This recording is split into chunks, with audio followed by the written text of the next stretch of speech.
Time to abandon ship. Oh no! Here we go.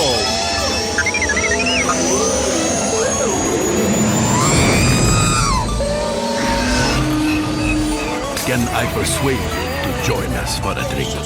It's a tradition. Here, here. Jar Jar, homie, my main man, quickly. Before the Separatists attack, get into the escape pod. Hey! This is escape, then we're the pod. Jesus!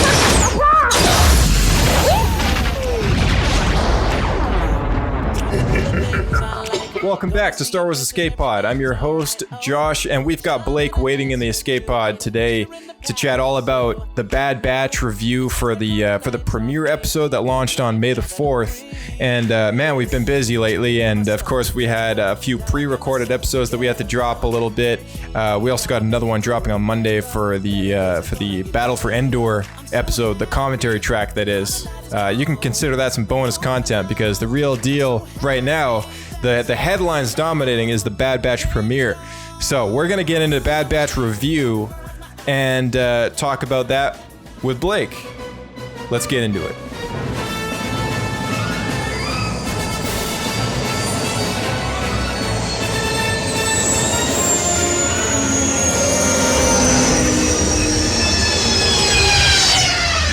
Another happy landing.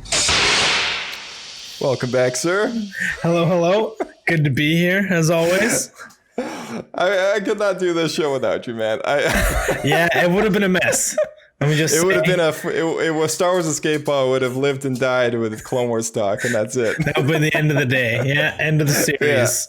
Yeah. That's right. That's right. I'm glad I could be here to help you out. It's a lot of fun. It's always good to have you back, man. And we were just saying before the redo Tech difficulties. that Ewok Adventures was the most recent thing that we were doing. When the world is chatting about the Bad Batch, we're talking about Ewok Adventures. That's right. We had our own adventure to go on. That's right. Yeah. Watching the Picking berries new and- content. Yeah, the real new content, the vintage. That's right. The vintage. Vintage new content. Yeah, New to anyone Don't- under 30. Well, at some point, even we got to acknowledge the new kid on the block, which is, of course, the Bad Batch. It's true. And I mean, this is kind of I guess, a first reaction. Anything we noticed initially with this premiere episode that happened about 2 weeks ago now. Well, actually, no, it was a week ago now. I think 10 days. It premiered on May the 4th. Yes, because they released the second episode just days later. Yeah, on the Friday. So I guess we'll be pumping these kind of initial reviews out here and there, and then we'll catch up again with I guess it'll be episode 4. We'll catch up by that one, I'm sure. But this premiere episode was something at least I was looking forward to ever since they announced it. I mean, like, you were looking forward to this for quite a while too. Yeah, because you have this uncanny ability to get everybody on the Clone Wars train. And so I was riding it. I'm sure you were conducting, but I was in my boxcar and I was very excited for this to come out. And I feel like each other series that has come out since Clone Wars was unexpectedly canceled has made me want Clone Wars again more. Yeah, it's true. Honestly, like, it makes me sad that we. I mean, I'm very thankful that we even got a finale. I feel like I shouldn't be more. I don't know. I want to say I'm thankful for it, but at the same time, I feel like we shouldn't even have to be thankful for it. It should have just happened. Like, it's the finale of the show that lasted so many seasons. It's the longest running Star Wars TV show in history, and it's then while Disney George was came in. around. While George was around, yeah, and his content and so many fans of that show, and then they just came in and canceled it, and now here they are. Flash forward a couple years later, after the whole initial Disney cancel everything thing. It's really funny. Yeah, Disney came in and they canceled everything that was going, and they tried to, from their perspective, right the ship. But we've now seen them backpedaling pretty hard in the last 6 months to a year. Oh yeah. I mean, totally. Just recently they started bringing back like LucasArts, and they canceled the deal with EA. I mean, we'll get into that more later, but they did that. and then they're now refurbishing Galaxy's Edge, are they not? I think I heard that. They're making a they're adding on a big section to the Florida park, which is it's like the hotel part. I've totally forgot what they're calling it, but they recently announced that they're doing not a cantina style, but like a Star Wars club style thing on the Disney Cruise Line. On the new boat that's going to be added to their fleet, and it's going to be stylized after Dryden Voss's bar or whatever. It's very fancy, flashy cantina thing going on. Right, I already mentioned that. It's not what I was thinking about, but okay. I think maybe they realized that I was thinking like the Star Wars Galaxy's Edge, which is the sequel trilogy era, didn't hit the mark that they wanted. So I don't know. Are you suggesting that they're bringing in original I don't know, but I feel like Disney will want to change that, because I feel like they should do that. Think what they did is not bringing in the revenue they were expecting. Yeah, honestly, it was a very poor decision on their part, I think, to make a plan to do a park that was based on all the new content alone. I mean, Disney was trying to ride their wave of their content, right? Oh, yeah. You could totally tell, right? Like, it's almost like, and here's the thing, right? So they might have come in and bought Marvel, taken ownership of that first phase of Marvel movies and stuck Kevin Feige in there and let it ride the success train, and it actually worked for that, right? But with Star Wars, it's like you've had these 6 movies preciously cared for by so many fans for so many years, and an animated show now. And then they just come in, they kill the animated show, and then they take these 6 movies, they make a trilogy that nobody really cares about anymore. And they base a park that on those movies, like on all the ships that you see and all the characters walking around are like, none of the fans that are going there with their kids are going to care about that. Silver lining, because they made it an obscure place in the galaxy and not some like hardcore like sequel trilogy spot. Like you're not on a super like a mega star destroyer. You're not on Canto Bight, right? Yeah. It's pretty generic, and it is. They could very easily swap that to something from Mandalorian, and then they're good to go. Yeah. Minor makeovers, and it'll swap the characters. Honestly, around. I would not be surprised if at some point in these live action shows we do see Galaxy's Edge. I would not be surprised at all. I think so too. I bet that's going to show up in some upcoming show, especially with there's so many. Yeah, I'm willing to bet. I'm willing to bet money on it. Like, it is such a marketed place through comics, novels, even the second Thrawn novel that Timothy Zahn did in the Canon trilogy implemented Batu. Yeah. And the plus side too, they could literally close off the park for a day, and they have the set to film in. Like totally. They can actually just use it as a set. Oh yeah, it's all just there. Cover up the Slurpee machines, and you're good to go. Yeah, it might need a bit of post work, but I mean, it's like they've invested so much money into the biggest film set alive that it's like, it's all there. It's all there. Maybe Universal with Actually, that's a good point. I think, and here's where I brought this up. There's a comparison before, but I honestly think I haven't been to Galaxy's Edge yet. But I honestly think, aside from the stuff that I would buy at Galaxy's Edge, the immersive experience as to being in a place, Harry Potter World does it better. Like, just based on what I've seen, based on what I've seen from videos and people's reviews and photos and everything like that. The miniature model that we saw when we were at Celebration that one year, we went to Florida Park and saw the entire proto layout of the model, how they were constructing the park. Yeah. Everything from what I've seen. You were saying when you were in the part of Disneyland that's like Animal Kingdom, you could see from the roller coaster, you could like see over the wall and like see the construction. I remember you talking about that. That was the where was that? That was at Hollywood Studios. Was that what it was? And when we were in line or something for one of the rides over there, and you could see over the wall fence. Yeah. Oh, what there it is. Yeah. They did an exceptional job making this thing, but at the same time, it's just like, I find it weird that it's a Star Wars park and then they tell you not to be playing around with your lightsabers. Like, they want you to hide them away. It's and a Disney thing, unfortunately. Yeah, it's also the thing, like, they don't let you dress up in Disney parks. All the right? coolest characters have helmets. Yeah, all the coolest characters have helmets, and it's like, your kid can't walk around wearing their stormtrooper helmet or something. I don't know. I don't know what the minor details are, but all I know is that they're very hardcore on anyone who comes into the park wearing costumes. And so with the Wizarding World, though, you can go and buy a Gryffindor robe, the same ones that all the staff are wearing, posing as whatever, and you can look identical to them, and it doesn't matter. Like, the immersion is a lot better. There's no question. The immersion is. I think so we talked much, about this on our previous episode, so we don't go into too deep. But obviously, our opinion has not changed.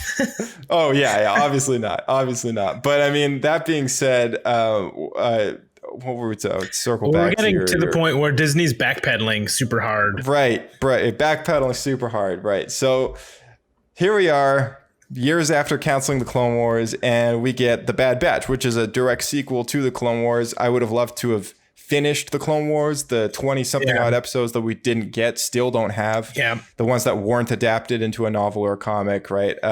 We don't have that stuff. And they showed some clips of it at Celebration and, unproduced proxy animation. And it was cool. Like, there was some Boba Fett arcs, and there was some sketches from Dave's notebook, and there was a Yoda arc with Kashyyyk in there, and there's an extensive amount of stuff that actually, in one of the Clone Wars after show episodes with Diego, that we actually did a dedicated episode to all the unfinished story arcs when we were going through the chronological order. But there's a lot out there that isn't made, right? And I think with Bad Batch being a sequel to the Clone Wars is such a crazy concept that I never would have thought it happened. No, and it's really interesting to just see the evolution that happened with Bad Batch, because they originally were a part of the story reels from the unfinished episodes. That's right. Yeah. If you go back to the season 6 Blu-ray, the Lost Missions Blu-ray was subtitled as, it's actually bonus content for the Utapau arc. Yeah. And the Bad Batch arc, where those two they had arcs to do were with the giant animation. Crystal. That's right. Yeah, Crystal Crisis on Utapau. That's what they called that story arc. So they had that one, and then they had the Bad Batch story reel, which was the other 4 episodes. And I forget if those ones were just dropped on StarWars.com or if they were dropped on the Blu-ray. But it came out with that Clone Wars Legacy project, which was a very short-lived attempt to revive what they could from the dead Clone Wars episodes. Around the same time that they started putting out the new novels. I think it was supposed to be inspiration for that. Yeah, totally. Yeah, because Dark Disciple, I think, was like the 4th canon book that they made or something. It was one of the earlier ones, for sure. But just crazy. I want to say, just to see the evolution from that to seeing them in the final conclusion season of Clone Wars that we got, to now getting their own franchise, their own series. It's a very interesting arc to see them move up the ladder so quickly. It is to go from one arc to a featured cast of characters in a show for themselves. Like, that's crazy, right? Like, I know that they were fan favorites in the proxy animation, but I didn't know that they were superseding the level of anybody else, right? Like, yeah, because they could have just done a series on Rex. Yeah, or even 66. Like Rex, Gregor, Wolf, like all the clones that we see in Rebels. Yeah, they could have done something that featured them as like a main cast that struggling together, through right? the Order 66 post situation. Exactly, but they didn't do that. They chose to do it with the mutant clones, right? And it's super weird, because I've just noticed time and time again the similarities between the Bad Batch characters and the Commandos from the old books. Yeah, actually, yeah, you brought that up quite a few times. Now, it's been a long time since I've read those Commando books, probably around 10 years that I finished the series. But yeah, what kind of similarities are you thinking of, like, in particular? Well, I don't want us to jump too ahead if we have other things you want to talk about. But in the Commando books, we talked about the first episode last time. You know, they have like all individual characters that are kind of all the same. And then something that really stood out to me in this first episode is that now they brought in this young female who we're going to talk about it. She's a clone. Spoilers. So there's actually there's a child. I think it's actually a boy, but there's a child in the commando books who they have in secret and they're taken care of.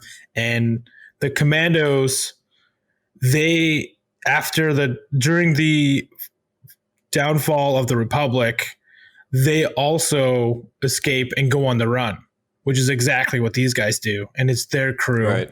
But they're with Mandalorians as opposed to these guys who are kind of on their own. And maybe they'll meet up with the Mandalorians.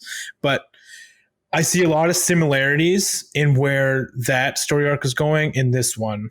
And not to get into the next episode here either, but they, same as the books in this, they go to like a farming planet. They're like hiding there for a while. Got to escape. So it's all the same. It's like right out of those books.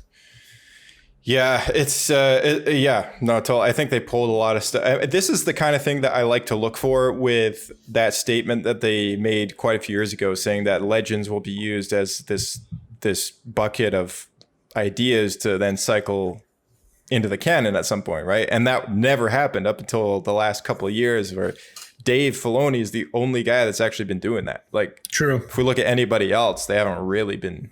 I mean, arguably, Rise of Skywalker did a little bit of that with the Palpatine thing, but I mean, that was pretty much it. Like, Dave Filoni's been bringing back everybody, Thrawn, like there's rumors just the that tip of the iceberg. Try to bring back Talon as well. Yeah, exactly. I mean, the Blurgs. I mean, we had a big conversation about that. I mean, in Clone Wars was the first canonical appearance of the Blurg, but we were talking about that during Ewok Adventures, which is the first time that we ever saw one was in Ewok Adventures, which animation. came out in the 80s. Yeah. So it's an old thing, but not canon anymore. And then Dave Filoni brought it back.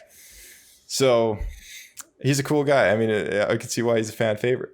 Yeah, for sure. He needs his own training card. He's like the guy who stands between Disney and the fans and like moderates. I picture him as our Kevin Feige, but with a company that's holding him back from his true potential. I like to think of him as like Moses, where Disney is the water. They're trying to crush us all, but he's like spreading it so we can get through as the Dave fans. Filoni splits the sea for us. Yeah, he splits the Disney sea. Yeah. We could escalate this further. I think of him more as Jesus, where he died when Disney bought everything and canceled Clone Wars, and he was resurrected. Now he's resurrecting the franchise. Yeah. Oh man. Dave Filoni, he's a good guy. But Bad Batch first episode is how long was this episode? This is an extra long episode. Yeah. It was like 70 minutes or something like that. Yeah, it was over an hour. Yeah, it was a long episode. I liked it a lot because I like that it's kind of how they do these like large intro episodes. Yeah, these large intros. Yeah, I like that a lot because Clone Wars premiered with a theatrical release, and then Rebels premiered with a 2-episode arc called Spark of Rebellion, which was then released as a at-home release DVD. Never made its way to the theater though. But then now with the streaming platforms, that's a new thing in the mix.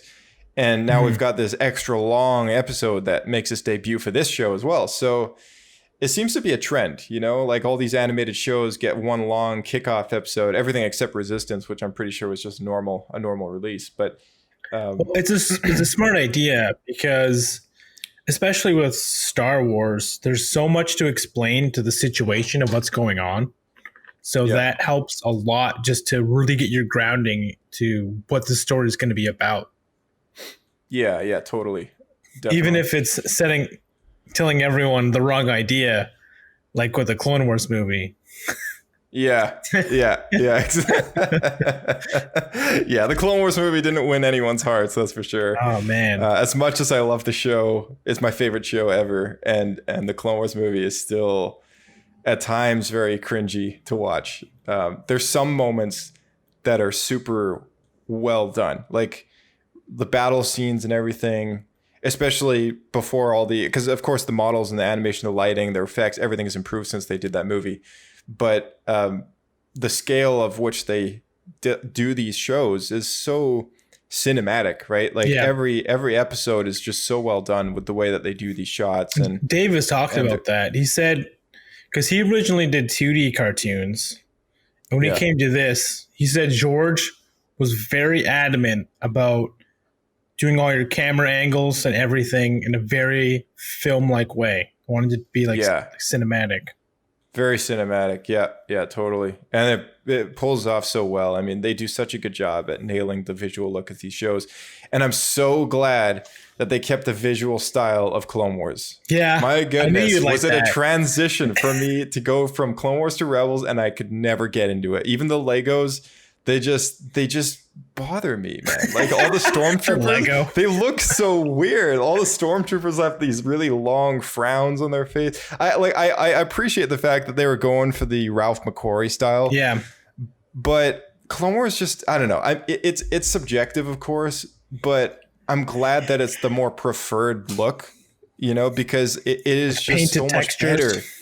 Yeah, like it's just so much more gritty and textured. More detail, and for sure. There is more detail. Yeah, there's more detail in the textures, on all the characters and the scenery and everything like that. And whereas Rebels, it felt at times that, I mean, they were going for this look again, it's intentional, but it was very clean. Mm-hmm. And the backgrounds for it looked like paintings. Yeah, right? It's nice. I like it. That being said, it was cool. It was stylistic. Yeah. I just don't prefer it for a show. The one thing that did stand out to me in regards to that, because I noticed right away that like, oh, this is the Clone Wars texture, like this is the painted look, except Crosshair, his nose has like a certain painting texture on it, and it really stands out to me. I'm like, I don't like that part.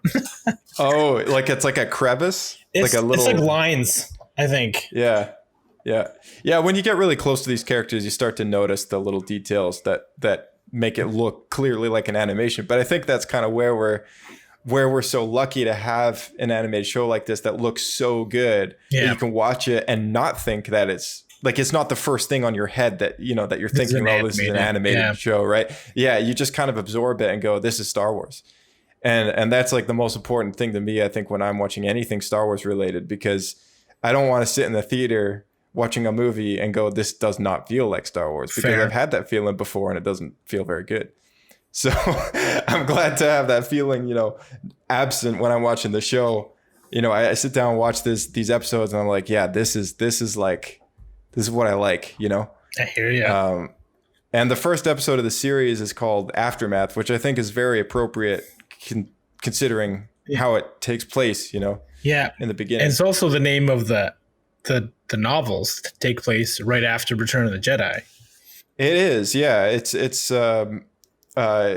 exactly. So I know you took quite a few notes on this first premiere episode, and we should just run through them and kind of talk about some of these interesting things that came up, because it was a good episode. It was. And I did not expect this at all. So I was very surprised. And it actually took me a second to figure it out. But the young Jedi Padawan is Kanan Jarrus. Yeah, Caleb Dume is Kanan Jarrus.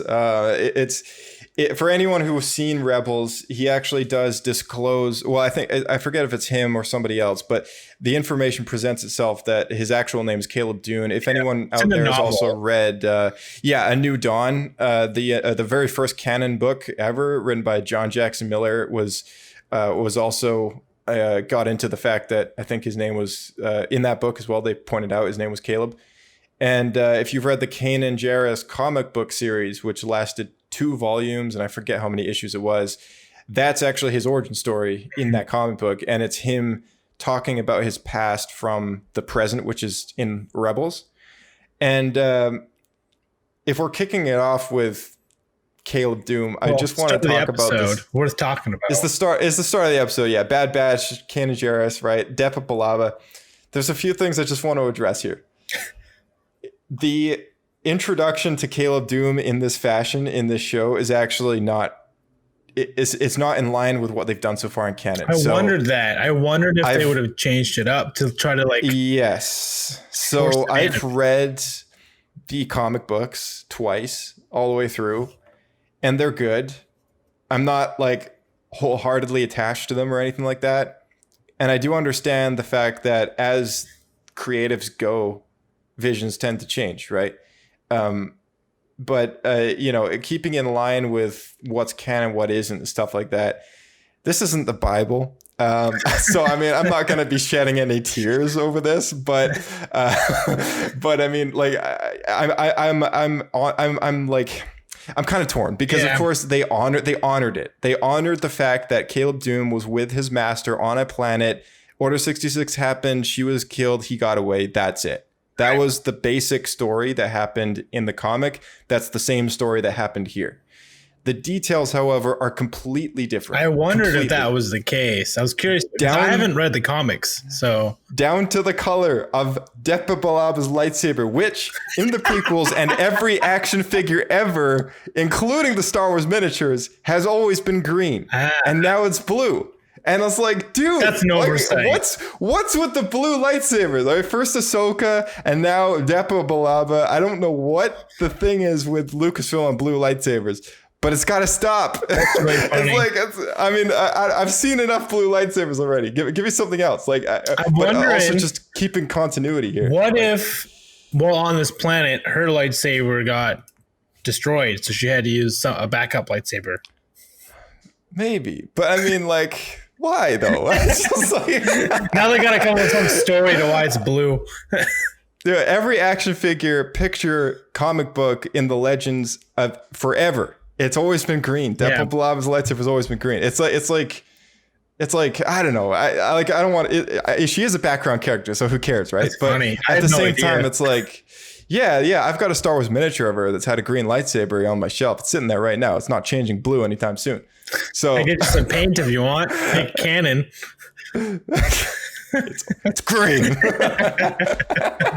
I'm making way too big of a deal about this. But yeah, it's that was like the first thing I think I noticed, other than the fact that I was like, oh, this is not the planet that this normally happens on, right? I thought that we would see them and then they would leave the planet, go elsewhere, and then Order 66 would happen. Yeah. Right. Yeah. I didn't realize that they changed the whole idea of Order 66 would be so soon in the series either. Oh, yeah. Yeah. It happened right away. I was actually really surprised about that, too, because, of course, we got snippets of it in the trailer, but I didn't realize that would happen. Yeah.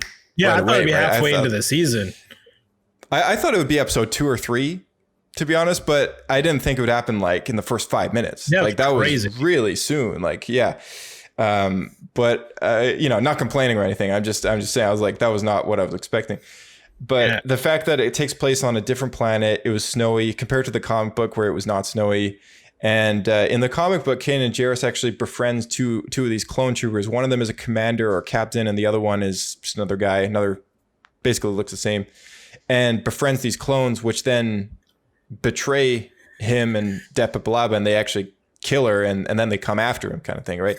So the same idea sort of happened here, where he was getting along with the Bad Batch, and then he had a reason to mistrust them, even though only one of them was after him.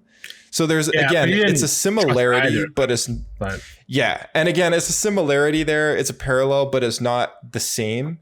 Now they've done this on more than one occasion, and it's always involved Dave Filoni, which is why I love the guy, and I've got a bit of a gripe to pick with him. That's because funny. This happens a lot. So this happened with the Ahsoka story as well, the Ahsoka novel. It retroactively changed the Clone Wars finale, which had flashback snippets of her duel with Maul and her getaway and saving Rex and all that, completely different in the final form that we got it in the finale of the series. But in that canon novel, those segments between the chapters that recount her past with Order 66 and all that, and her duel with Maul, is completely different, including the script, that the lines that she actually has to say. And there's even a funny one that I kind of missed when we watched the show. Like, Maul says something about, oh, well, you're not half a Jedi if you left the Jedi Order or something. And she says, well, you're just half a Sith, acknowledging the fact that he's only a torso and arms, right? So I was like, oh, that's a funny joke. I kind of wish we got that in the series, but oh well. And then, but stuff changes, right? Yeah. And that was a book that's a couple years old now. What can we do about it? And you know what? Cobb Vanth. I can't blame Dave for that either, because he trained under George, and George did that all the time. Yeah, exactly. But you see that it's a different era because, of course, George had just his own movies to kind of tweak with how he liked. Yeah.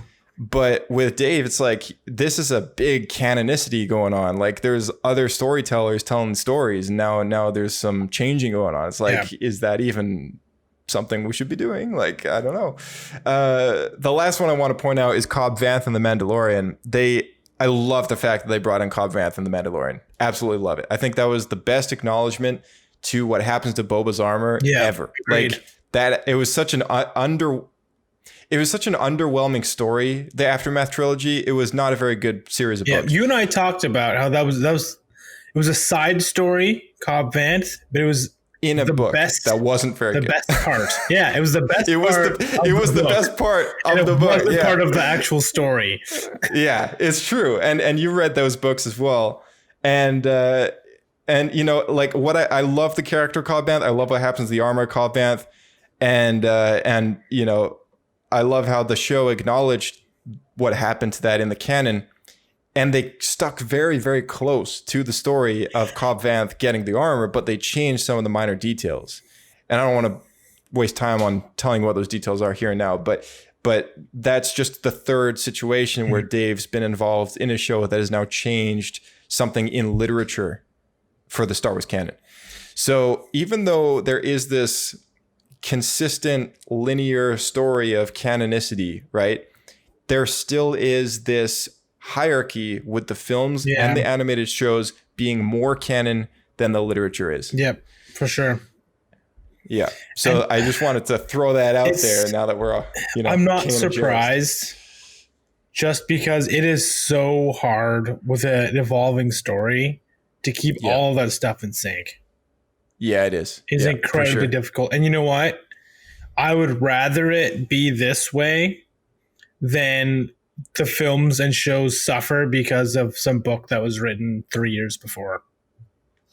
Yeah, agreed 100%. And I think that's where I think the other part of not only the appeal of making a consistent story, but the appeal of making a story in the Star Wars universe where so much had been done already that there was hardly any room to breathe at that point. You know? That was the whole death of the Legends content, right? So yeah, exactly. That's exactly what I'm referring to. So, you know, I can see this is a fresh slate for Disney and other creatives making these stories. But and the only thing I want to say about this, the last thing I want to say about this, about Caleb Dume's, you know, canonicity thing, is I am thankful that they honored the stories that they have been telling in the literature, right? So even though they have been changing minor details, Dave and other creatives on the shows, that they have been acknowledging that these events have taken place in certain pieces of literature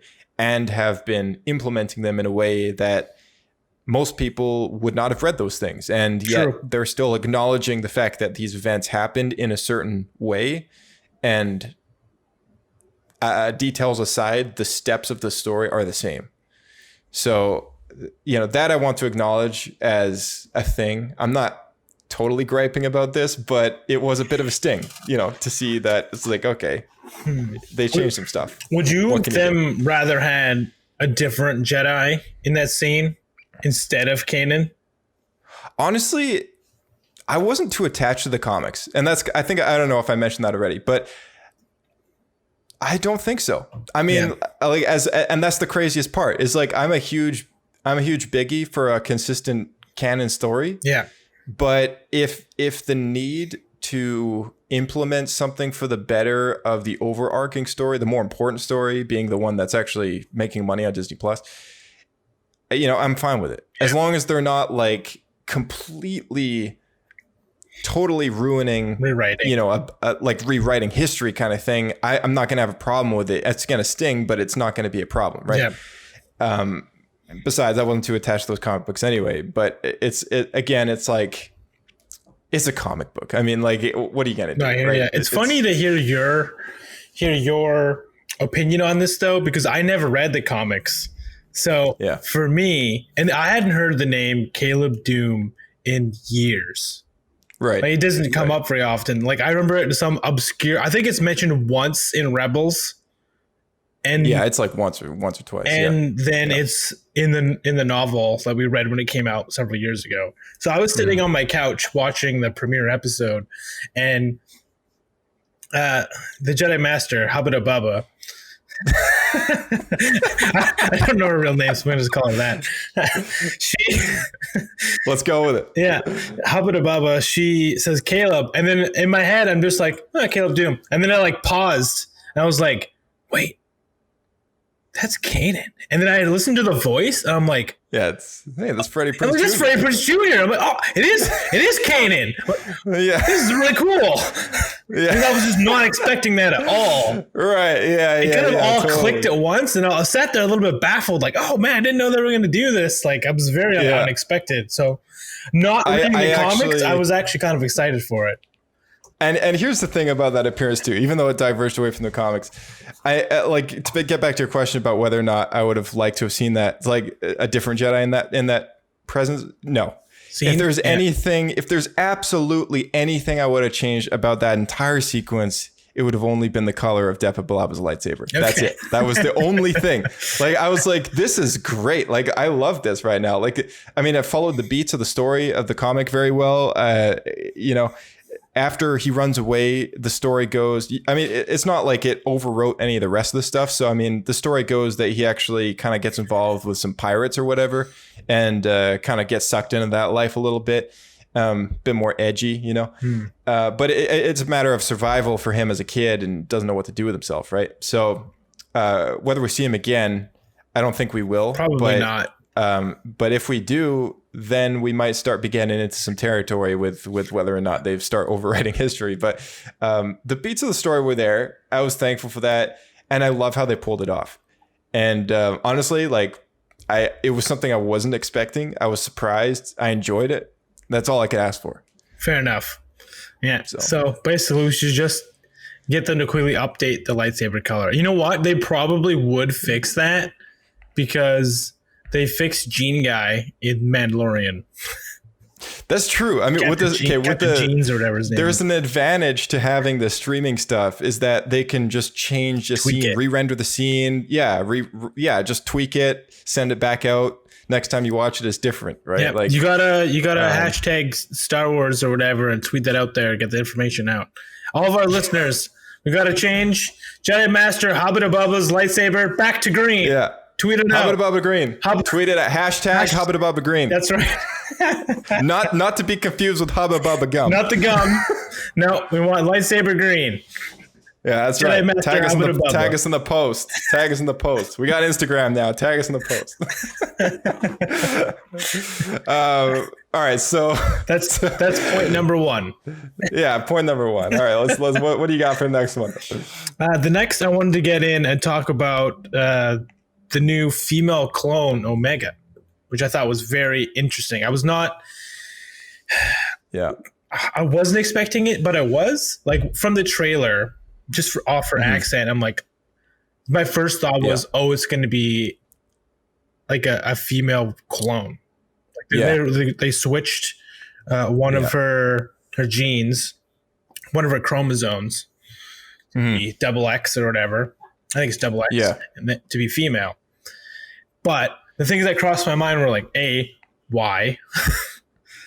Other than story, because otherwise the whole cast is going to be male. Right. So they want a little diversity in there. But I couldn't figure out why this character would exist. And we got that. She's the assistant, right? Mm-hmm. Yep. She's the assistant to the cloner doctor person. Yeah, I wrote her name. The Kaminoan, yeah. But here's the thing about this character, though, that because you're questioning why she exists, and I was kind of wondering that myself. I was trying to rack my brain as to why she does exist, right? Tennessee. And there was a few. What was that, sorry? The cloner, Tennessee, right? So there's a few theories that I came up with here for this one. They want to continue cloning, but the genome of Fed is actually degrading at this point. It's not lasting as long. So my theory was they would let her grow up and have her mate with a clone to create a new breed of clone and then clone that clone. What? Yeah. What? That was my theory. That's a terrible theory because that is inbreeding. Okay. Well, yeah, that is actually a good point. That's like having a son and daughter and then having them like get your kids to mate. That's like the same thing. Adam and Eve, man, it happens somehow. Well, explains why the Once upon a time degraded since then. Once upon a time. Well, I mean, they're cloners. I wasn't talking like physically there doing it, but I'm more just taking the I feel like the you're still genetic gonna material. have genetic problems. That's why I feel purebred like animals have so many health defects because of all the inbreeding and All right, the same my point being, my theory is they wanted to keep a lot of the genetic structure there of Django. Yeah. But strengthen it somehow by altering how they're producing these clones, and that might mean bringing in another party, and even if it's not another clone, if it's somebody else. That's that same reason. Why couldn't they just use the same DNA from another clone? Like, what would be the point of it being female? I don't know. Maybe the first one they want it to be born naturally as a way of strengthening the body or something, or the DNA. I was also wondering if she's got double speed aging or if she ages naturally. Yeah, I wonder that too. I honestly, it might be a thing where, as depending on how many seasons we get, because I have no idea if we're getting more than one. It might be the kind of thing where we do see growth in her over the seasons, right? Yeah. Kind of like how Ezra's hair changed as the seasons went over. Yeah. And Ahsoka, you could see she had the biggest change. She had 4 different iterations of her model implemented through the show. So there is and then not even to mention the Rebels one that came after, of course, but there is a possibility there that we could see her grow physically and but even faster than the normal person, of course, right?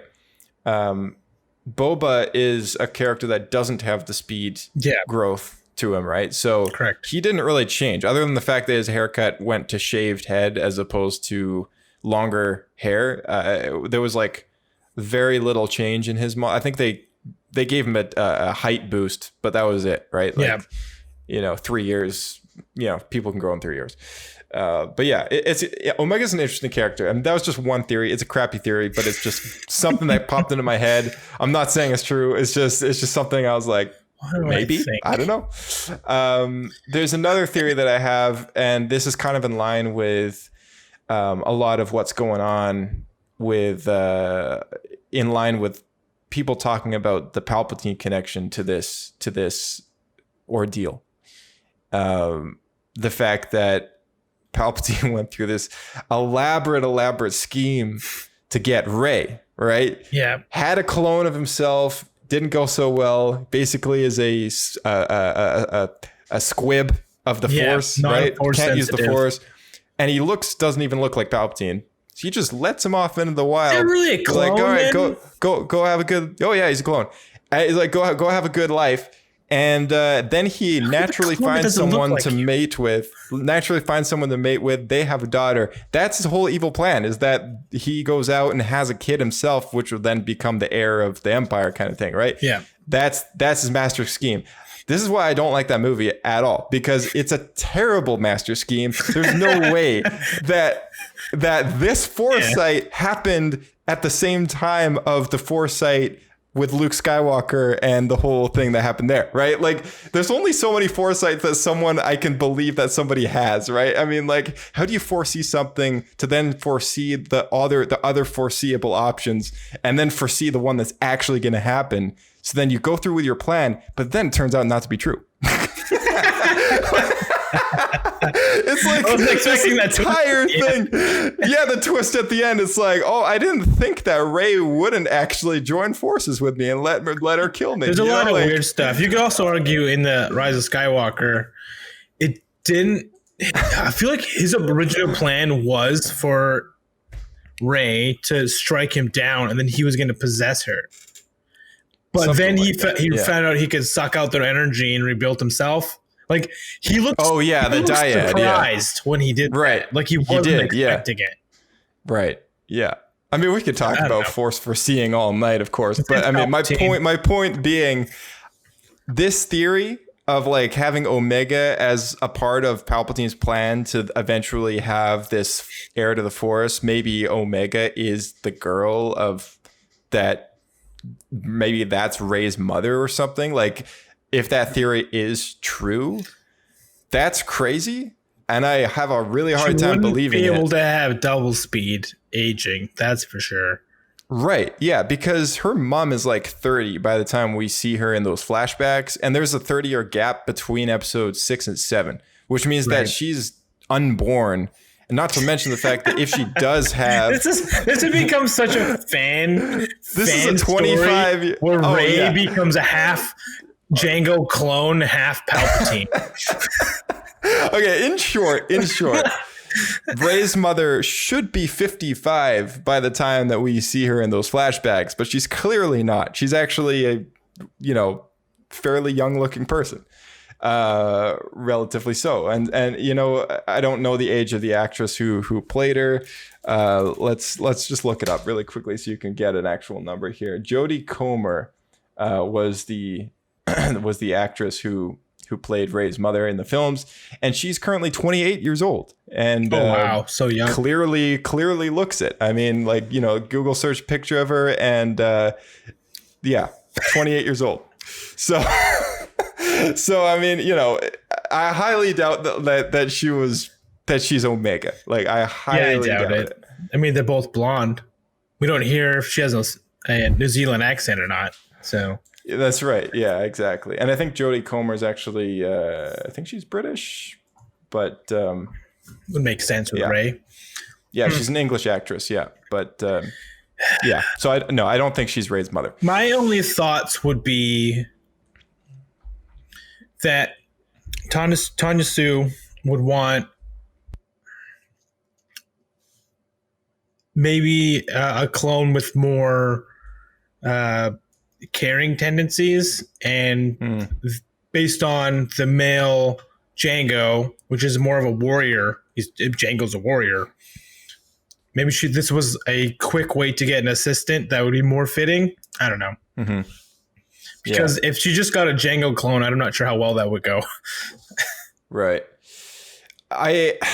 Here's the other thing is, like, there's a bit of a reference to her being intentionally a mutated clone. Yeah. When the Kaminoan says that they have five mutated clones or something like that? Yeah. Yeah. And Echo was there. Yeah. And this is talking about Tarkin. Yeah, Tarkin misinterpreted Echo as a mutated clone, whereas he's actually just a Techno Union experiment clone, right? He's a normal clone though, by birth, right? And he's a reg, yeah. and she was actually referring to Omega, who's standing right there, and he's not even looking twice at her because she's just this kid, right? Yeah. But I think it's important to remember that she is intentionally like this, and she's so far displayed very quick abilities to learn stuff really quickly, beyond the level of what a normal clone, I think, because they've been putting real big emphasis on the fact that she just picks up a blaster and knows how to fire it. Yeah. She just, referencing the latest episodes that have happened, she's done a few things now that's like, okay, you clearly know what you're doing, but you've just never done it before. And I think there's something special there. Maybe her experiment, whatever her ability. Yeah, is to just learn stuff really quickly. So she has a really natural, uncanny ability to just be really good at stuff really quickly. Yeah, people like that, like who are really good at a particular sport, or even like video games. Yeah, just drawing, whatever, naturally artistic, just have a natural gift. Picks up. Yeah, totally. Yeah, I think it's definitely a possibility for sure that could be it. Other than that, I think, it might just be, it's like, oh, they wanted to make a female clone for some reason, and they succeeded. Yeah. You know what I mean? Like it could be that See too. if they could do it. I don't know. It could be some experiment.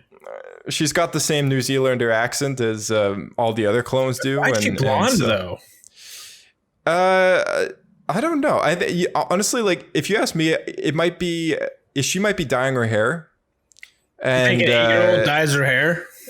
I think it's possible. I mean, like we've seen other clones Boba's age when he was a kid who had different colored hair, and I think they do that intentionally because they want to be different. Yeah, but exactly. Not that she doesn't look different, but I think at some point it might not be out of the question that she eventually loses the blonde hair and gets brown hair. But again, I'm not too sure. This is all just speculation. Yeah, I have to wait and see what happens. I'm curious. Yeah, it's an interesting story point, and even though right now it just seems like a neat little twist that is not gonna go anywhere. That's not what Dave does. There's always a reason. Right. So I'm curious to see what his story arc's gonna be. Yeah, I'd like to know what angle he's going for with her, because she's definitely going to be a key character. And I think in every Star Wars show so far, there has been a show that younger audiences can connect to. There's been a character like that. Yeah, she's the Ahsoka, Rebels, right? She's the Ahsoka. Yeah, she's the Ahsoka or the Ezra of the Bad Batch, right? Because if you're doing a show based on a group of military guys who it's a cool story, but that's not going to connect the best to the younger audiences, right? So there is just naturally going to be that character in every animated show that they do. Yep. Quite frankly, I'm surprised that Kaz wasn't a younger contendant. That's the right word. I guess because it was a traditional cartoon, so they had childish tendencies. He was pretty childish at times. I mean, it's a cartoon. It slaps. Well, we also had was it Nico? I like Nico. Nico. Yeah, he was really young. He's just really naive. I liked him. He was funny. Yeah. So I mean, that was a very lighthearted show. Yeah. So something that I found was really interesting was that they can adjust the intensity of the brain chips to control the clones. I thought that was interesting too. I mean, we've had some episodes in the Clone Wars which really delved into this brain chip functionality and kind of brushed up on that through Rebels and such. But this is kind of definitely more details have been revealed through the course of this show so far. And they did show that this was the first time they had tried this, and it was a success using it on Crosshair. It seems that all the other clones or the other Bad Batch clones, the brain chip through their mutations was no longer effective. Yeah. So it just didn't work for them. The chip itself was mutated.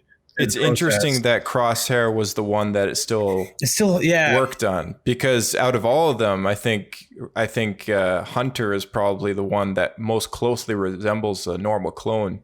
Physically, facially and everything. Yeah, in a physical way, for sure. Yeah.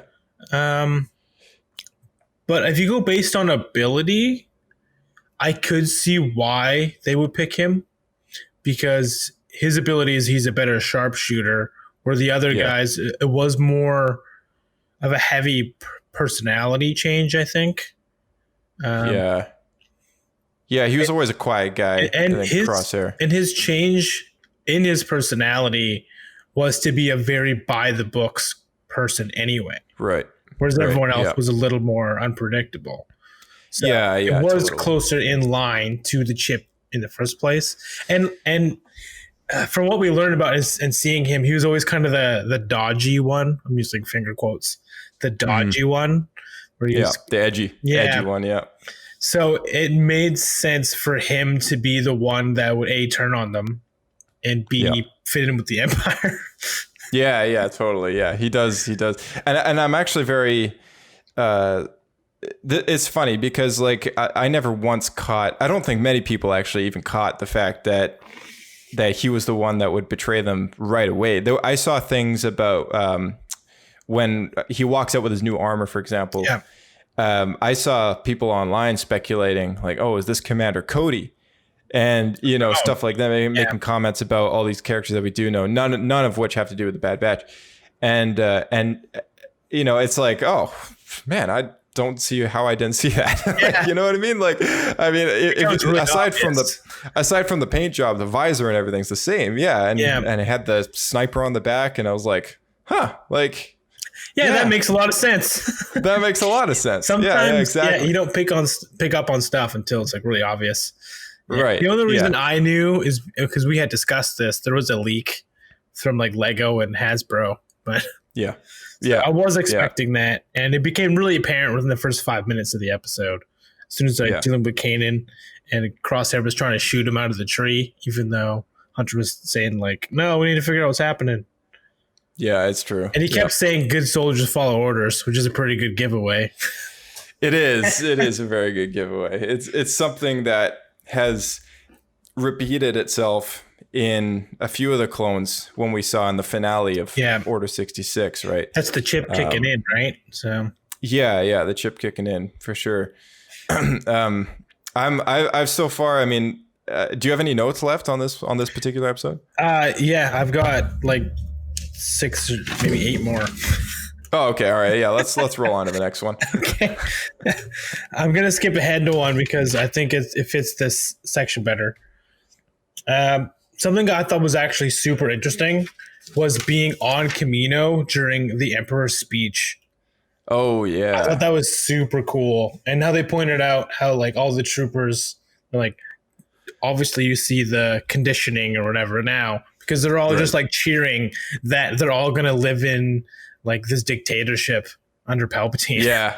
Yeah, totally. It was crazy.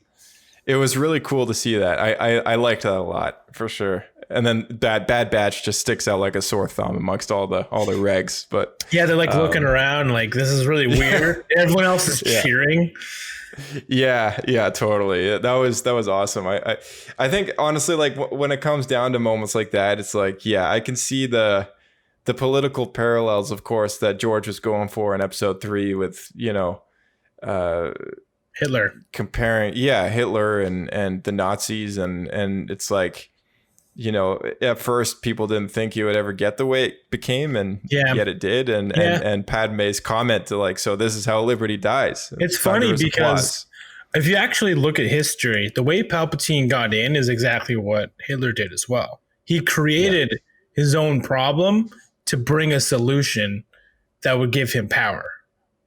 That's what he did.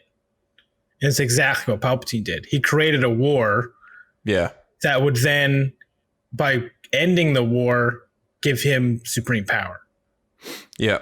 And he pushed for that too. He pushed the Senate to give him emergency powers, which that's also Jar Jar helped him which is literally what Hitler did, right? So you inch by inch take more power until you have it all. Totally. It's very interesting. But being on Camino, though, I wasn't expecting that, and it was pretty cool, and it really showed kind of the dark undertones. Yeah, and I think they used the original audio from the movie. I don't think that was re-recorded. Yeah, they did. Yeah, that was Ian McDermott right there. Yeah, I thought so. Yeah, I thought that was super cool. I really liked that a lot. And to go with this, as well as just before when we were with Kanan and stuff, I was amazed and kind of surprised at just how quickly the clones went from being good guys and feeling like they're good guys to being the villains. Right. It was a very natural transition, and it actually kind of spooked me a bit. It's like, oh, now these guys are trying to kill all the heroes, right? You don't get that from the movies. No, you don't, because there are no there's no character of the clones in the movies, right? Not really, like it's very little background appearances and script from Cody, and little lines that get thrown out by clones running along the sides, but you never focus in on the story of the clones, and that's something that the Clone Wars succeeded in a lot, is actually telling their story of the war, right? And getting to know a lot of these clones too. Like a notable one that sticks out for me is Clone Trooper Jesse, which was in the end, he's like a brother to Rex and the 501st and everything. And in the end, Rex has to come face to face at gunpoint with him because of this thing, right? And you have so much more attachment to those characters because you spend episodes with them on these planets, and you get to know a little bit about them, and you get to see them in action with them as a main character before all this stuff happens. And now this stuff happens, and now we actually feel sympathy for these helpless people that can't control what they're thinking or doing anymore. It's true. And it's like it's really, really cool. Like, I mean, to get that from an animated show, you know, no, like, it's true. And like, yeah, it's funny because I watched the newest season of Clone Wars and saw Ahsoka go through that, and with Rex, but for some reason it wasn't until I watched this show where it really, they felt like villains to me and not just like people who were brainwashed. Yeah. It's the transition period where the clones are now the antagonists of the story and are very soon what will be stormtroopers. Yeah. Like they started to feel more like stormtroopers here, especially when Clone Force 99 or Bad Batch was in the prison. To me, like right in that area, and then when they had to escape and like shoot all of their own guys, and especially like the following episode, the one after this, by episode 2, they felt to me like stormtroopers and not like clones. Yeah, because I mean, talking about episode 2, it's like that we see the occupancy of the Empire now on a planet, and they are occupying it as the Empire would, you know, and doing checkpoints and code chain. What's it called? I think right. It's like code chain. Is it code chain? Yeah, just basically just an identity check. But you know, the idea there is like man, that's very imperial, you know, and they all feel so cold and what's interesting, we can get into the next episode. I don't want to get into it. There's a lot of cool stuff. Sure. There's a lot of cool stuff. There is, very cool stuff with this transition. The specific nitty gritty stuff that happens there was very interesting. Yep. One thing that I also wasn't expecting, there's a lot of like surprise cameos in this opening episode. Because after we saw Tarkin, who was also a cameo. I'm skipping over the training part because I thought it was pretty standard. Yeah, that's fine. Yeah. When they're given their mission to go and follow orders, prove their loyalty to the Empire, we run into Saw Gerrera. Yeah, totally. I was not expecting that either. I wasn't expecting that either, honestly. And to even get into the whole Saw Gerrera Empire versus thing early on in this series, I was like, man, like this is really, really jumping into it, because Saw Gerrera was, I mean, he originates out of the Clone Wars, but then of course he all of a sudden popped up in Rogue One and everyone was like, who is this guy? Yeah. But then they established him more in Rebels, because that show was an ongoing show at the time, and sort of set his character transition from this young guy in the Clone Wars to this, you know, terribly ruined old man. And there was a bit of a transition episode there where we see him a little bit younger. But I mean, this is kind of like an even better transition, because now we really get to see his true hate for the Empire, you know, like right at the beginning. Yeah, just right at the start. It's interesting what he says, though, because he talks about, because he's actually right, which is the craziest part. But he talks about how this is the moment where, like, as the Republic is turning into the Empire, that's the people in power, like, consolidating power. And now is the only chance to stop them, or basically all is lost. Yeah, totally. And he points out to Clone Force 99, like, can you not see what's happening? Like, you're being manipulated by people who are just after power. Yeah. And the Clone Force 99, they got some sense in them, right? And so they were able to walk away from that situation, which kind of impacts the story a bit. But yeah, I love what he says there, and it's kind of the early origins of like how he goes about dealing with the Empire, because as the Empire escalates in power, we see Saul Guerrera's methods to try and take down the Empire escalate as well, which is why during the point of Rogue One, they've kind of cut ties with him, the rebellion, because he's just becomes an gone extremist. total extremist. Yeah, he's like, even if people die in the process of trying to take them down, I don't care. I'm going to do it, right? And that's kind of his mentality at that point in time. It's funny that, like, you point that out, because when you watch Rogue One, you just get, oh, he's a crazy extremist. And it's true. Yeah. But now that we've seen bits and pieces with time jumps of his story, you can really see how he gets there. Yeah, and he even had an appearance in Jedi Fallen Order in the video game. Yeah, it's worth acknowledging that too. He had, and that's 5 years after Episode 3. Okay. So another flash of his character, kind of halfway in there. And we'll do a What Happened episode on Saw Gerrera eventually in the future. Might be actually worth doing that, within the next couple weeks. Especially when he comes back again in this series. Yeah. So for everyone listening, you can stay tuned for that. But very relevant character and such a good line that he's got for the clones in that moment. Yeah, for sure. To me, it's funny how he's the one that actually sees what's happening. Yeah, he's the only one with a clear head for now. Yeah, true. Till he goes insane with it. Pokelet! All right, what do you got next? This was a minor one, but the same droid who helped remove the brain chip, we see him in this episode, and he's working with Omega. The one who was working on Fives, right? Yeah, who Fives convinced to take the chip that the droid thought was non-existent out of his head. Yeah, that's right. I forget his number now. His call number, but is it do you know if it's the same exact droid or if it's the same just type of droid? Based on personality, I think it's the same one because it's the exact same personality. Okay, all right. I don't know if that is true. The name. Did you write down the name at all? No. Okay, all right. We'll take it with the idea in mind that it could have been the same guy. I'm pretty sure it is though.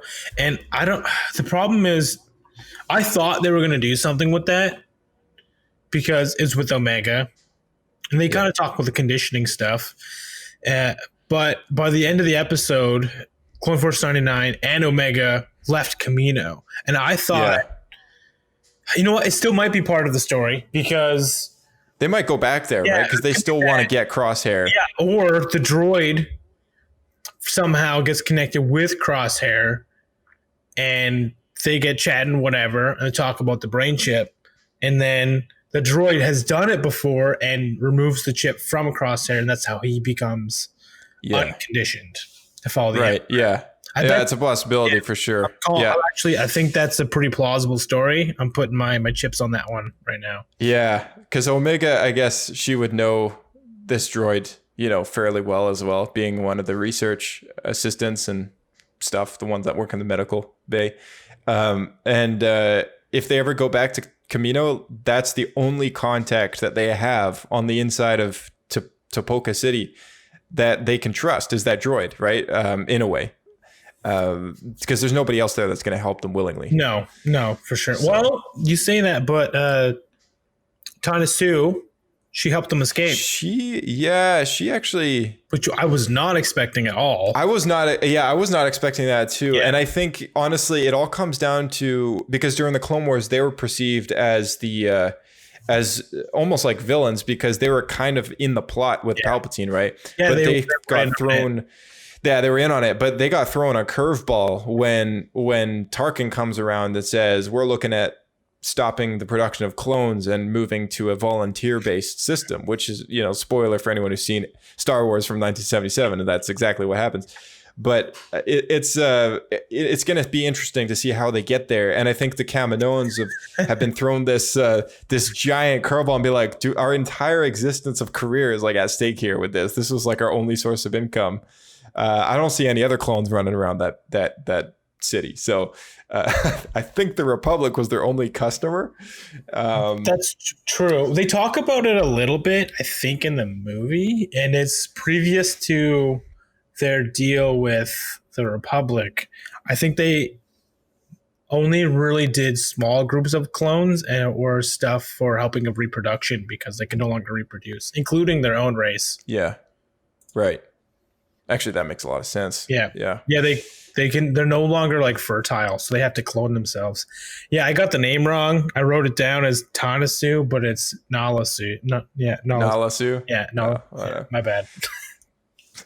You can go back. All right, what do you got? And do a search and replace. Whatever. All good. What do you got for your next one?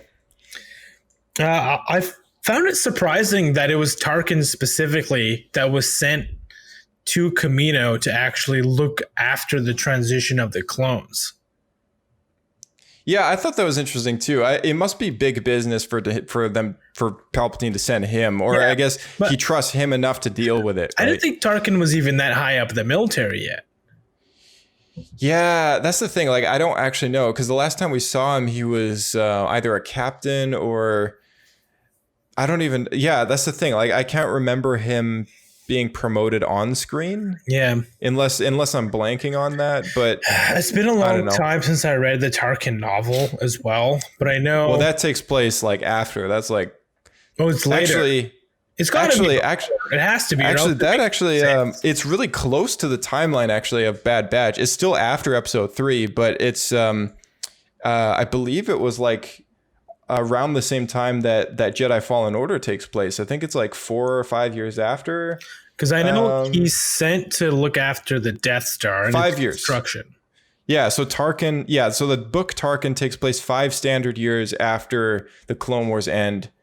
So we're getting to that story for sure, but with Bad Batch leading into that. But it's interesting that this book takes place during the same year as Jedi Fallen Order does.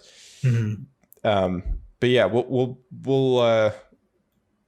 I'll have to look into that book again because I totally forget what kind of position that he's in.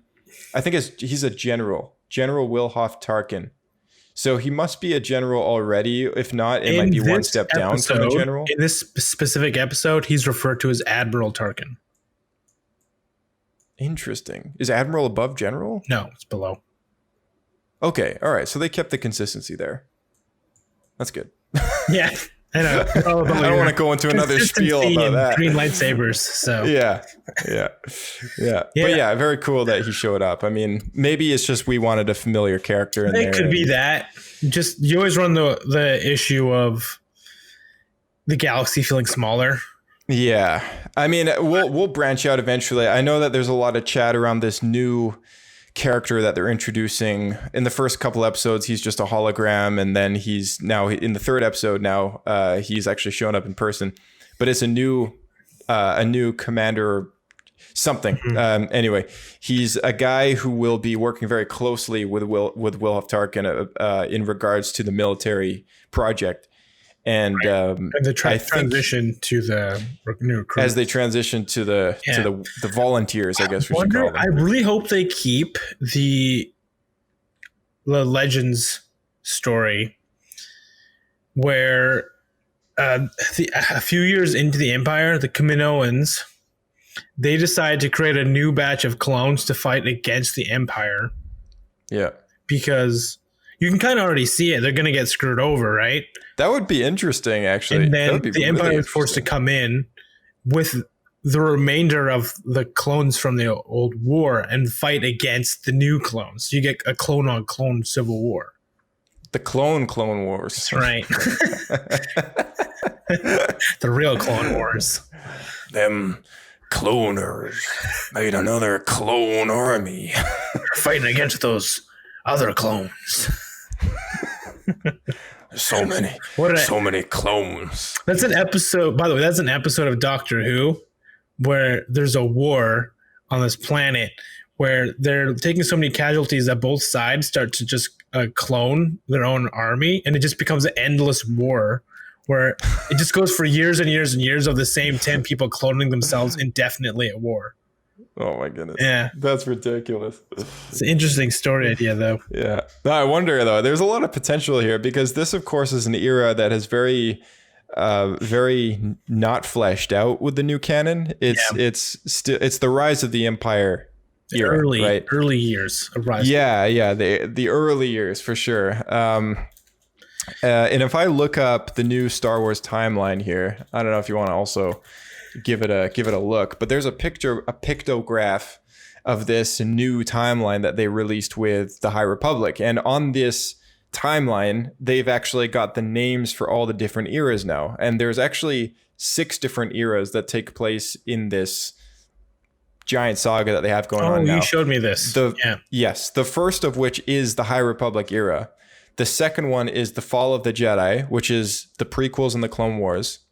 And immediately after Revenge of the Sith, a new era called Reign of the Empire is now a thing and incorporates Solo, The Bad Batch, Jedi Fallen Order, all the books that take place in there. After the Empire's really consolidated power. And yes. Yeah. Well, immediately after and the entire lead up to Star Wars Rebels, which there's another era there that takes place called Age of Rebellion, and then the New Republic, and then Rise of the First Order. But this Reign of the Empire kind of segment that we got now, that in Legends, the entire prequels and the lead up until Episode 4 used to be condensed under one banner called I think it was called the Rise of the Empire or something like that, or the Rise of the Sith. I remember Rise of the Empire, Yeah, so now it's actually shorter. Now it's only after Episode 3 up to Star Wars Rebels, which is 4 years before Episode 4. So there's like this 15-year gap, which we only have, as far as media goes, we only have Jedi Fallen Order, Bad Batch, and Jedi Fallen wait, what else would I say? Solo, a Star Wars story, are in that era, right? Not even Rogue One is in there because that's closer to Episode 4.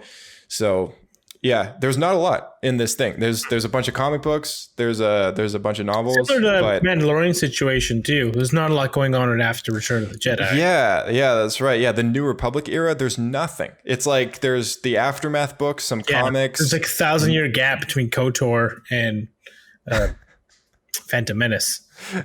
Yeah. So with the New Republic era that they're building out now, it literally just has the Mandalorian. But it's cool to see that they're fleshing out these eras that didn't exist before this new timeline that they've put in with the High Republic, and now they're focusing in on these 3 different sections that have like nothing in them. Mm-hmm. So High Republic is being built from the ground up with literature. The Rise of the Empire is being fleshed out with now the Bad Batch, and the New Republic era is I mean, there's countless shows coming out for that. I mean, that's Mandalorian, Rangers of the New Republic, Ahsoka, like, you know, all those shows. Filling all the voids. Yeah, if they go too fast, they're gonna run out of material and have to come up with something all new. They're gonna have to make new eras. That's like right. The Low Republic. That's terrible. The new Republic. Or the new Old Republic. That's because the old Republic was not canon. I don't know. Start getting into the weird spots where we have to deal with using Vong, and we got. I think we'll be scraping the bottom of the barrel when we reach post episode 9. I think that'll be the we've run out of ideas kind of segment. I think we're gonna get there sooner than you think. Probably like 3 years. I don't know, man. Honestly, I think it'll be at least 5 years before they go back to any of that sequel stuff. I think they're just a little afraid about it. Maybe, at least the Disney accountant. I mean, they've done a full 180. We got a sequel to the Clone Wars. We're doing prequel stuff now. That's true. Like, this is a new time. I hope that the next era we get into is KOTOR, like proper. The Old Republic. Yeah. Yeah. I mean, as soon as the High Republic's fleshed out, I think Old Republic is more of a possibility. Yeah. The thing is, I think they like hopping back and forth on the timeline, like post original trilogy, pre-original trilogy. So after they get this High Republic stuff done, they're probably going to go to a post-trilogy thing. Yeah, it's possible. I mean, that's kind of the whole thing with the New Republic era. They got 30 years between episode 6 and 7. They got enough time to do stuff. It's weird though, because they're kind of doing that now too. So that's what confuses me, because they're doing both at once, and like us and our fans can follow that, I'm sure. But there's immediate people like coworkers we've talked to, like you mentioned to me that a coworker of ours was he saw Baby Yoda and thought it was a prequel to the Phantom Menace. That was a friend of ours. Like, yeah, I mean, like there's some what you may call just casual viewers. Yeah, they're gonna get confused. Yeah, it's very easy to confuse stuff like that, right? I mean, it was a friend of ours who doesn't even listen to the podcast, but he was all excited about The Mandalorian because, like, yeah, I don't need to watch all the films anyway because he hadn't seen all of them, and I was like, well, are you gonna watch all the movies? He's like, no, I don't need to. Doesn't this happen before everything anyway? I'm like, no, dude, it happens after, like after and before these other ones, and you may want to read this thing if you want to enjoy that part, and I was like getting all nerd on it. Yeah, pretty quick. Yeah, it gets very. It's a conjoint. It's like it's a web of story, right?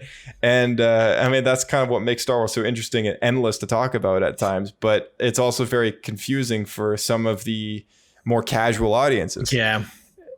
So.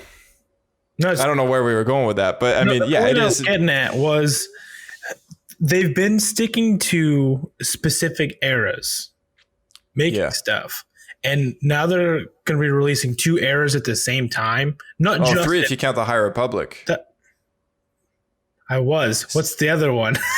New Republic. What's the third? Post Return of the. What's the third? Reign of the Empire, Rise of the Empire, or whatever, with Bad Batch. Oh, right, because Bad Batch is building up era 3 too. Yeah. Yeah, see, this is what I mean. Like, people are going to get really confused. That's a lot of jumping around. It is a lot of jumping around. I don't deny that. Because it's an animated show, I'm not as worried about people getting confused by it. But putting out stuff in the New Republic and the High Republic, because there's going to be Disney Plus series at the same time, that's going to confuse people. This is why I think, I'm convinced, I believe this 100%. I think we're going to get more live action stuff after all this other stuff has kind of taken place, because the last Disney Plus series that is supposed to come out like timeline wise down the, like 2023 or 4, whatever it is going to be The Acolyte. And The Acolyte is High Republic. Is High Republic era content. That's like the very end of the High Republic content. So I think what we're doing right now, or what they're doing right now, is making all these live action shows based in one era. They're making an animated show based in another era, and then they're making literature based in another era. And then that way we don't have these overlapping, of the same level of audience, because you're going to have different audiences for each of these things. There's going to be multiple still, even with High Republic coming out later, though with Acolyte, there's still going to be 2 live action eras, because they're going to be dealing with post Return of the Jedi, as well as there's going to be the Obi-Wan Kenobi series, which is... Yeah, then they're going to start to mix it up a little bit. Yeah. That's another thing. The Kenobi series will be Rise of the Empire. Yeah. So that'll follow Bad Batch, because it takes place before Star Wars Rebels. So I think that might happen and Andor's another one. So I think those 2 shows based in the Rise of the Empire era will happen when Bad Batch either ends or continues to go on. Right. But again, it comes down to those 2 eras being produced at the same time. And you're right. I think we're going to have this confusing overlap where one of these shows will come out in this New Republic era, and then we're going to get this Rise of the Empire era show coming out, and casual audiences might not know that one of them goes before the other and in between these films and whatever else. So we will definitely run into that. And if anyone Star Wars fans listening out there, I feel like everyone's got their circle where they kind of shepherd everyone as the Star Wars guy, right? Like, I don't know, maybe I think that's just maybe my thinking, but I feel like that's just the way it works. If anyone's a Star Wars fan in their circle of friends, you're one of the Star Wars people, and people just kind of like go to you for the Star Wars stuff, right? And this is something else that I hadn't really considered till right now. It depends on how they release it, because in my head, because there's so many, I assumed they'd be dropping multiple series at once, kind of like the DC TV series, right? Well, you can get like Arrow and Flash and Batwoman and whatever, kind of all coming out at the same time, and there's overlap. Yeah, there's overlap. Yeah, and that's kind of what I had in my head. But I wouldn't be surprised if they also did all of Mandalorian season 3, and then they did all of Andor, and then they did all of Kenobi, and that'll be less confusing for sure because it's all in that one era, like per pocket. Yeah. Right. Yeah. I don't think. And so we might be jumping back and forth between eras a little bit, but the way that they've constructed doing these Disney Plus shows so far with Marvel has been very well done in the sense that they all happen. There's a gap. They happen. There's a gap. The next one happens. Right. It'll be a couple weeks until we get Loki. Winter Soldier Falcon happened, ended a couple weeks ago. And it was like even longer before that where WandaVision had premiered and ended as well. So they've been doing these very strategically to the point where at every single Friday, there will be at least one episode of a Marvel or Lucas project of some kind. That makes sense. Just so there's always something rolling out. Yeah. And I don't think there'll ever be any overlap where we'll be watching 2 Star Wars things new on the same day. Okay. I highly doubt it. I think we'll probably be fine then. Yeah. I think we'll be okay. Yeah. So I wanted to point out that this is the first time we got to see Echo in his new armor. Yeah, it is actually. I thought it was super cool. I really like his helmet design a lot. I love it. It incorporates his brain computer. Yeah. Which I thought was super cool. So it awesome. Actually folds around it, and then he takes it off, and there's like a gap in the helmet. And I'm a big fan of the slit visor. So I thought that looked super cool. I thought he had a great design. I was really happy with it. That being said, it's really techie. Yeah. I thought he would have like different arm attachments, but instead it just always looks like he's got like a screwdriver attached. It's always the screwdriver wrench. Yeah. I honestly I'm looking forward to when he gets this is just my speculation. I don't know if he actually happens or not, but I'm looking forward to, I was thinking more of like a Treasure Planet sort of mechanical arm where you just get the Swiss functions. Yeah, like the Swiss Army knife guy. Like he's got everything in there. That's what I was expecting too. Yeah, he's got like a whole astromech droid packed into one forearm, and boom, out comes the blaster, boom, out comes the hand, boom, out comes the flamethrower, just or like something switches like that. around. That's what it should be. He should be the Swiss Army knife guy. Right down to the spatula. I want to see him cooking pancakes in the morning. It's funny because they're almost using him. That's funny. They're almost using him as their astromech. Yeah, they are. Yeah, so far he plugs into the computers and cracks stuff for them. Right, but at the same time, he's not tech. Well, he is. He's half machine now, which is something. But no, he's not like the character. The character. Oh no, tech. He's not the hacker. Yeah, because we've got 2 people who are techie, right? One of them's just insanely smart, and the other one's just got a computer for a brain. What's the difference? I mean, true. They're really similar, which makes it a little bit clunky as far as them all being unique. Yeah, it would make more sense if he was a Swiss Army guy. Well, as far as a character that we've seen quite a few times before now, Echo, spent a lot of time with him in the Clone Wars. We actually he's been he's been standing at the back behind all these new characters, which I'm not overly surprised about. I mean, obviously we do have to get to know these new characters, but I'm surprised that they just haven't made a bigger role for him yet, other than being, like you say, the screwdriver guy, He's got power drill. Yeah. So I don't know. Yeah. High hopes for him for the future. Yeah, it was funny. I believe we saw Phase 1 Dark Troopers, and the reason I bring up now is because Echo power drilled through their head. Anyway, right. But I think those are Phase 1. Or blank on the name again. Yeah, Dark Troopers. Thank you. Yeah. 90% sure. In the training scene, right? That's right. The fight simulation. Yeah. Those are 100%. What in Star Wars Rebels they actually called them Imperial Sentry droids. Okay. So it's very likely that the term Dark Trooper might be eternal, beyond the era that right now, right? Because even Rebels doesn't use the term Dark Trooper, but they kind of insinuate that that's what it is. Did they call them that in Mandalorian? They did, yeah. They called them the Dark Troopers, and they called them Phase 3 specifically, I think, was how they described the Dark Trooper in that show. Yeah. And so my theory is that either these Imperial Sentry droids, which apparently according to this show exists as of now. Either they exist as a prototype for a very long time before they become a Dark Trooper Phase 1. Yeah. Or they actually, because they do in The Mandalorian acknowledge that the first 2 phases had people inside them and the third phase now is a droid. So either that or because like that's the sentry droid. Though. Yeah. So either that or they might have overlapping things. They might have in the canon, that is, they might have the Dark Trooper, which is actually called a sentry droid. And then they might have a Dark Trooper, which is like people like in a suit. Yeah. And then they'll have a second phase to that. And then they'll be like, oh, we went to phase 3 of a Dark Trooper. Let's make the sentry droid the Dark Trooper and make it better. Right. That's what I think is going to happen, or at least is what they're building to. Because like if you like the model that they used for this, it looks like the original Dark Trooper. Yeah. Oh, totally. Yeah. It's 100% Dark Trooper. I don't think that was a coincidence. No, I don't think so either. Okay, we're on the last point here.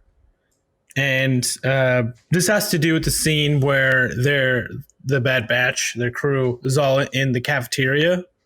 Yeah. And this is going again to the Mandalorian, the commando books. Yeah. Where the commandos were always considered outsiders to all of the other regular troopers. They always thought, those weird Mandalorian guys. They have this weird Mandalorian culture because they were trained by Cal Scrata, as well as some were trained specifically by Jango Fett.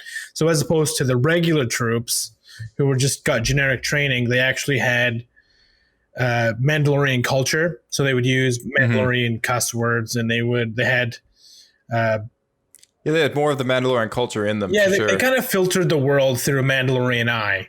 They were basically Boba Fett's, but clones with the speed template added to them, and that was it. Like they were basically trained, like you said, by Skirata and Fett, and I mean that's why I think I love them so much, because they're super authentic to Jango Fett, but they're just clone versions, right? And militarized and awesome. I agree. And sweet armor. Like they got the best looking suits. Yeah, which is funny because they used that armor on the Bad Batch.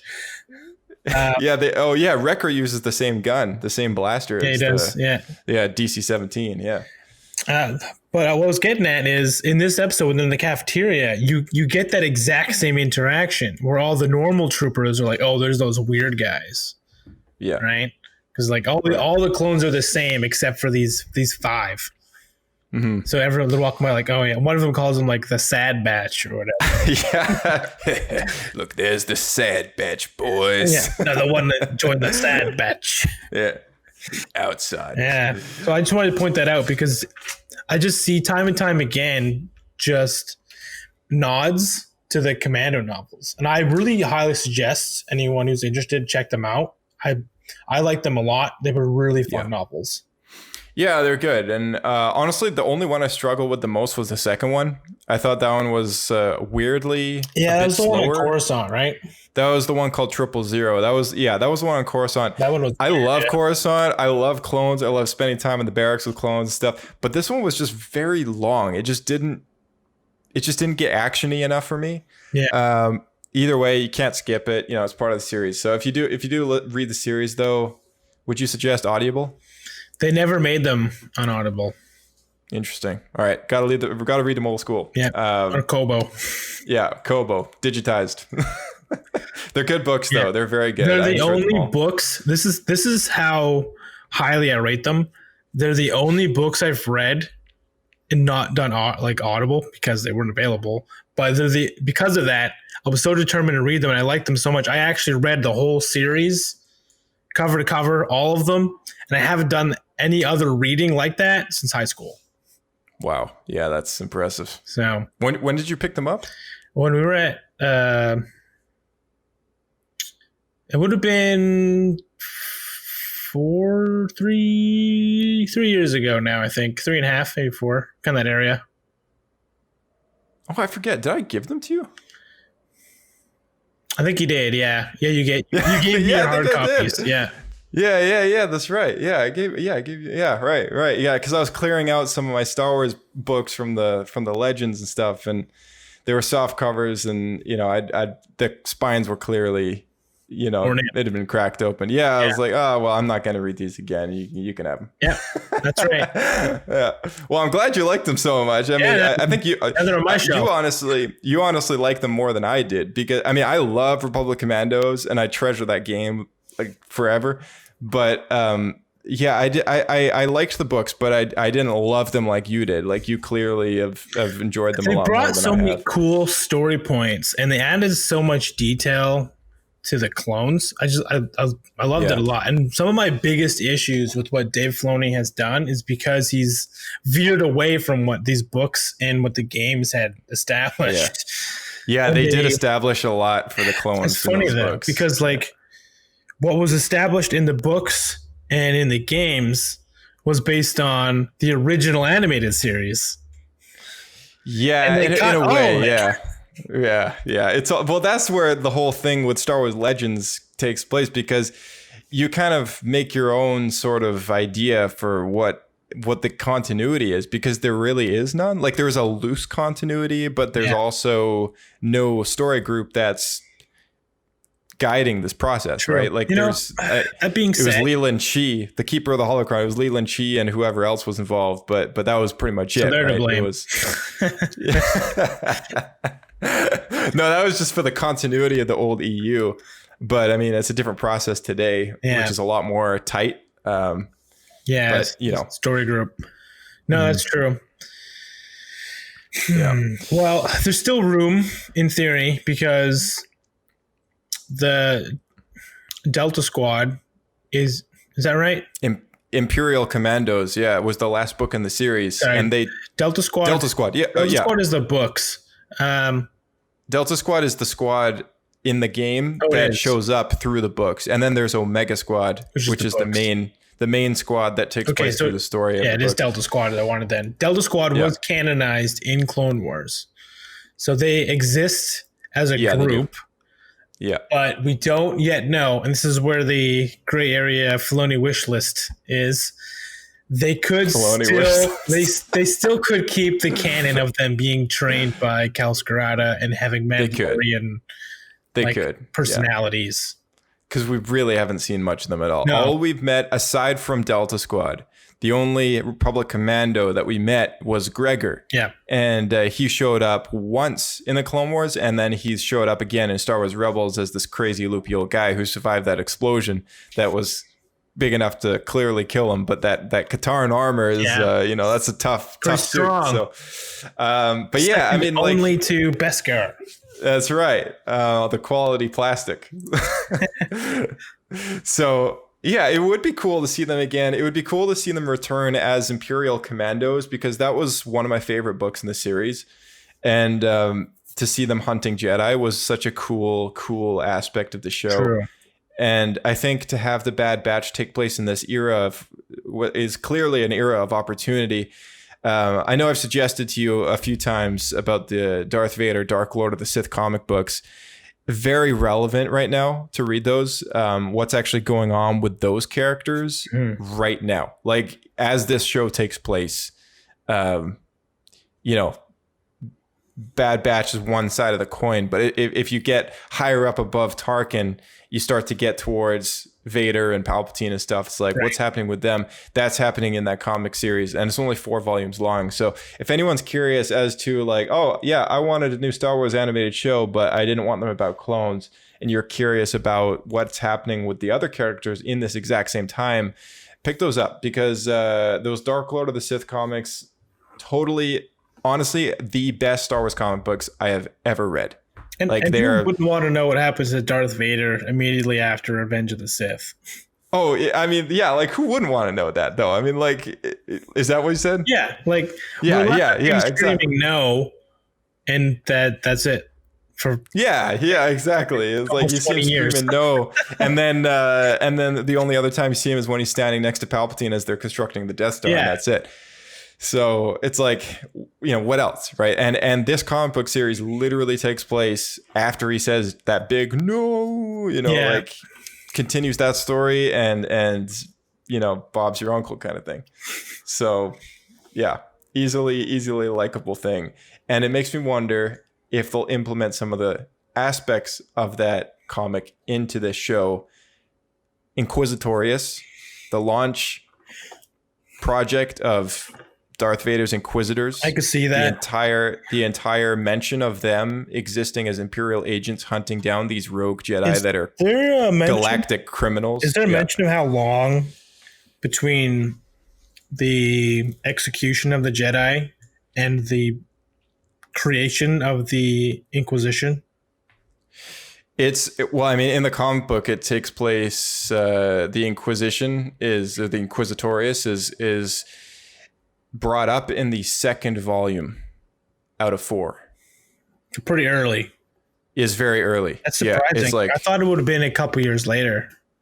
That's what I would have thought too. But Jedi Fallen Order is a couple years later, and they're already a thing. Yeah, they're all over the place. So, and then in Star Wars Rebels, which weirdly enough is where we thought that these were a new thing, are actually kind of dying out. Like these are the last ones of their line because the other ones have died. And the Grand Inquisitor and the other 3 that show up through the series are the last ones left. And after them, there's nobody because all the other ones have died so far by Jedi Fallen Order or perhaps these comic books or Bad Batch even. Like who knows what's going to happen to some of those other ones. So definitely worth reading those though. Super good comics. I can binge them all in like 2 hours. They're so great. Anyway, let's yeah, exactly. All right, let's wrap things up here. Any last things to bring up? I guess just to say that I'm really happy with the way this is going. I know, talking to like Bryce, who's been on the show, his biggest concern is that these characters are too tropey, but I feel like they actually have a pretty decent personality, and there is a little more depth to each one. I think obviously they're maybe a little bit flat right now just because it's early, but I think we're going to definitely learn more. Hunter definitely has depth, and we're obviously going to learn depth through Crosshair as well, for sure. And I think the others will come soon enough as well. All right. Thanks, Blake, again for coming on the show. And a very special little news flash for anyone listening out there. Just a podcast news related stuff. If you guys, this is definitely for the more regular listeners of ours. First of all, I just want to say it has been a pleasure to do this podcast all this time. I know Blake and I were just talking about it today, and we really enjoy seeing the fact that people actually listen to us banter about Star Wars on a weekly basis. I mean, it's encouraging to both us who run this show, but then also just to know that we actually take up your time in a day. Knowing that you guys listen to us chat about Star Wars for entertainment is a huge compliment. And we do this podcast from the heart of a fan, of course, being massive Star Wars fans ourselves. But it's also very encouraging to see our listener count go up. And it's been a busy year for Star Wars. With High Republic and Bad Batch and stuff coming out. And we'd love to see that new listeners are tuning into the program. And the best way to honestly, because this is a non-networked podcast, it's completely independent and it remains ad-free, at least, for the time being. We'd love to keep it that way. And, this is just a decision of mine personally. I like giving free content to people. It's just something it's gratifying.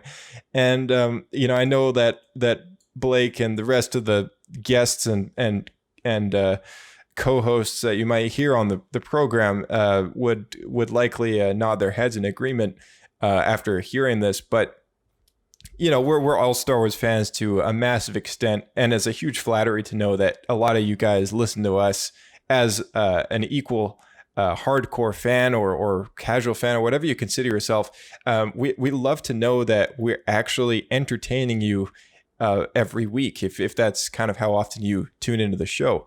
And we'd love to hear from you. So, feel free at any point to send us an email at swescapepodcast at gmail.com. as well as our Twitter, which is also listed in the description. And we just opened up a new Instagram as well, which we'll see how it goes. The Facebook page didn't go so well. I feel like nobody uses that these days.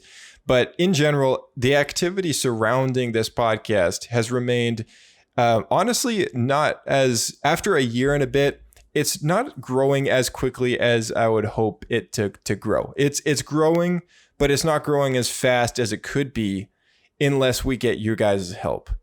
And the best way to help us get this show out there is by posting us on social media.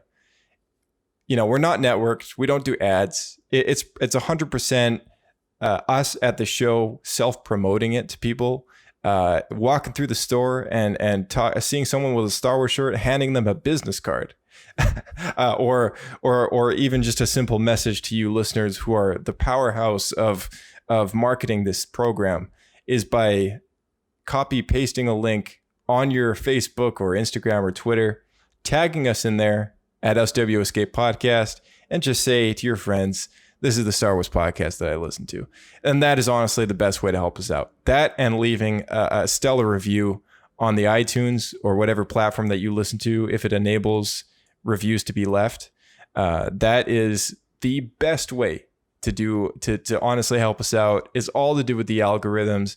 And I just wanted to make a very special word of notice to that, because we would love to see more people tuning in at a faster rate. Especially as more Star Wars stuff escalates. We're going to be getting a lot of content soon. And, we love to entertain more people. That's just kind of a goal of ours, just to reach larger audiences and further places. And, you're a big part of that. If you're listening to that right now, you're a huge part of that process of helping us get to that point. So if you'd love to, we're not asking for any money or anything like that. We just love your help in promoting the show on whatever social media platform that you use. So feel free to tag us in there. And, we'd also love to hear from you. And if you ever want your voice on the podcast, feel free to send us a voice memo at our email address or at our SpeakPipe address listed in the description of this podcast episode. And you can leave a voicemail to the program, which, question of the week here would be, how you liked the Bad Batch premiere episode, and what your first response was. How do you feel about it being a Clone Wars sequel, and what do you want to see in this show? Just a couple things there. We'd love to hear from you guys. We'd actually love to play them on the next review of the Bad Batch episode. And speaking of the Bad Batch, of course, it's been a while since we've heard the voice of Diego, our after-show host on the Star Wars Escape Pod. He's a busy guy. He works straight 2 weeks and has 1 week off. If any of you guys have been a fan of the Clone Wars talk, he's a very busy guy. We attempted doing Rebels talk back in the spring, and it didn't go so well. And that's also the reason why I'm making this special announcement here. Diego was not the biggest fan of Star Wars Rebels. And, to be fair, I don't want to force it down his throat. It took me a while to get him into Clone Wars, and I don't want to do the same with a second show. I know it's going to take him a while to get used to it. And we'll work out a plan. He'll watch some of it eventually, I'm sure. But as far as actually doing an after show, doing these podcast episodes does take time, and it does take a tremendous amount of effort from the heart and the mind to actually take notes while we're watching these things and then talk about them after.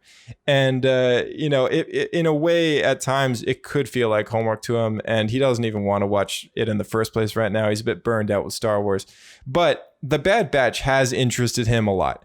So if you don't hear the voice of Diego for a while on the show, it is because he is a Star Wars fan to the core, and he loves the movies that he loves, and he loves the shows that he loves, and he does like the idea of watching the Bad Batch, and we did post a tweet saying that he would return to the show, and specifically to Rebels talk, but I think that plan is about to change, and Diego will return as a voice on the show for the Bad Batch talk, which will happen later in the year after this first season has commenced and the first season is fully available. We're going to bash through that show and do a new after show series called the Bad Batch talk. Meanwhile, the Rebels talk that we started in spring and pulled the first episode because it'd been weeks since we did that first episode, and it made no sense to have that out there without a follow-up. I'd actually pulled the episode because of that reason, and I don't know if there's anyone wondering about that as to why it was pulled, but the reason is because it was just weeks had gone by and there was no Rebels Talk Part 2, and my concern was that there wouldn't be for a very long time, and sure enough, that is the case. So we'd love to revisit Rebels with Rebels Talk, and I don't know if Diego's going to be the one that will do that after show. And yet Blake, our co-host on the show, has been awesome. He's a great friend of mine. And of course, I would love to have him actually take up the reins to do the Rebels Talk show. So all of you guys listening to the program, the Rebels Talk Part 1 was actually quite a popular episode, believe it or not. And so I would love to do that show in regards to the listeners who loved Rebels and want to break that show down and hear a lot more about it. And so he'll probably take the reins as far as doing Rebels Talk and Resistance Talk, which is going to be our talk shows, our after shows, our after shows based on those two animated series. So a lot of news there, and I just wanted to get it out in a short segment. It's been an honor doing the show. We're going to keep doing the show. We need your help to promote the show. And Diego will return with the Bad Batch talk. Meanwhile, our co-host Blake will be doing the reviews as we watch them week to week, as well as pick up the reins potentially for Rebels Talk and Resistance Talk down the road when we reach a dry patch. That is something that we have time to get into again. So up until that point, though, let's get into the outro, and I just got a few last words to say before we call it a day.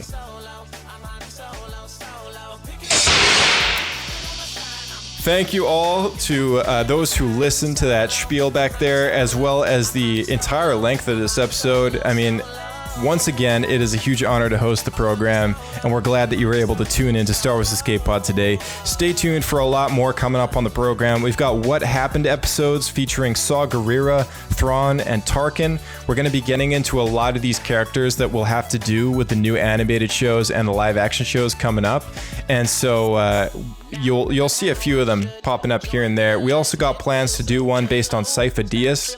There's not a lot of content that he's in, and that's part of the reason why we want to do one, because it is such a big concept of having this Jedi that has something so much to do with the clone army and everything, very relevant to the Bad Batch right now, and yet he's never seen on screen in the live action films. So that's another one that we would like to hit before it gets too late as far as relevance. But stay tuned for those, as well as any Lightspeed episodes featuring news and headlines in under 15 minutes. Of course, I mentioned Rebels Talk earlier with Blake, possibly Diego, but most likely Blake. We got Bad Batch Talk when the first season finishes, which won't be too far. It's supposed to be a 16-episode season, so we'll see what happens there. And Diego's looking forward to returning with the Clone Wars follow-up, which will be all about the Bad Batch. So lots of content to look forward to on Star Wars Escape Pod. Feel free to leave us an email, tweet, Instagram, or any other related material, voicemail, whatever you got. Send them through. We'd love to hear from you. And may the Force be with you.